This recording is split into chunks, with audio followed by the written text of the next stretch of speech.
Hello বন্ধুরা, আশা করি তোমরা সবাই ভালো আছো।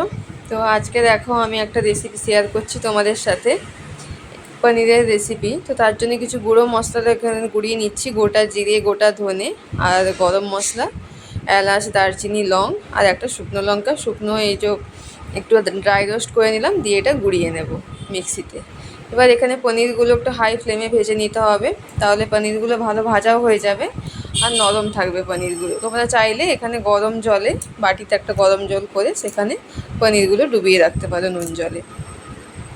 তো দেখো পনিরগুলো এইভাবে লাল লাল করে ভেজে নিতে হবে। লাল লাল করে ভাজা হয়ে গেছে, দেখতেই পাচ্ছ। এবার পনিরগুলো আমি একটা প্লেটে তুলে রেখে দেবো। তো এখানে মশলা হিসাবে যেটা ইউজ করেছি, একটা বাটিতে আমি একটু কাজু বাদাম, চালমগজ ভিজিয়ে রেখেছিলাম। এখানে দেখো পেঁয়াজগুলো দেখতেই পাচ্ছ, যেরকমভাবে চিলতে পেঁয়াজগুলো কাটা হয় এভাবে কেটে নিয়েছি। তো পেঁয়াজটা হালকা করে ভেজে নিচ্ছি। পেঁয়াজটা হালকা করে ভাজা হয়ে গেলে এটাও তুলে রেখে দেবো সাইড করে। এবার পেঁয়াজটা দেখো ভাজা হয়ে গেছে। তো ওই তেলেই সামান্য একটু তেলটা কম করে ওই তেলের মধ্যে একটু গোটা জিরে দিয়ে দেব। এখানে দেখো পেস্টটা বানিয়ে নিয়েছি কাজু বাদাম, টক দই আর চালমগজের। এখানে দেখো তেজপাতা দিয়ে দিলাম, গোটা জিরে দিয়ে দিলাম, একটুখানি রসুন বাটা দিয়ে দিয়েছি। এবার একটুখানি আদা বাটাও দিয়ে দিলাম, কাঁচা লঙ্কা দিয়ে দিলাম। ভালো করে নাড়াচাড়া করে নিতে হবে। একটু তেল ছাড়া ছাড়া হলেই এখানে যে পেস্টটা আছে কাজু বাদাম আর চালমগজের, তো ওই পেস্টটাও আমি দিয়ে দিলাম। সামান্য একটু পনিরও পেস্ট করে নিয়েছি, পনির যেটা ছিল পনির কিউব পেস্ট করে নিয়েছি।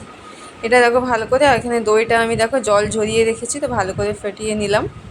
এটা দেখো তেল ছাড়া হয়েই এসছে। তো এখানে আমি দইটা দিয়ে দিলাম। এবারে দইটা দিয়ে পরে ভালো করে নাড়াচাড়া করে নিতে হবে। একটুখানি অল্প চিনি দিয়ে দিও, সামান্য নুন স্বাদ মতো দিয়ে দেবে। ব্যাস, তারপরে আবারও ভালো করে নাড়াচাড়া করে নিতে হবে। এবার এখান থেকে যখন দেখবে বেশ তেল ছাড়া হয়ে গেছে আর মশলাটাও ভালো সুন্দর হয়ে এসছে, তখন এখানে যে গুঁড়ো মশলাটা বানিয়েছিলাম সেইটা দিয়ে দিতে হবে।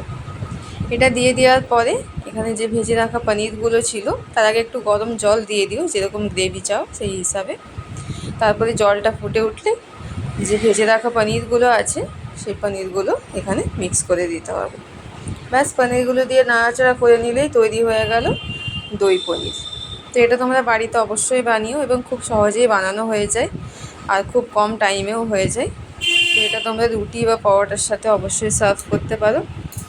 তো আমার ভিডিওটি ভালো লাগলে অবশ্যই একটি লাইক করো, ভিডিওটি আমার চ্যানেলটি সাবস্ক্রাইব করো।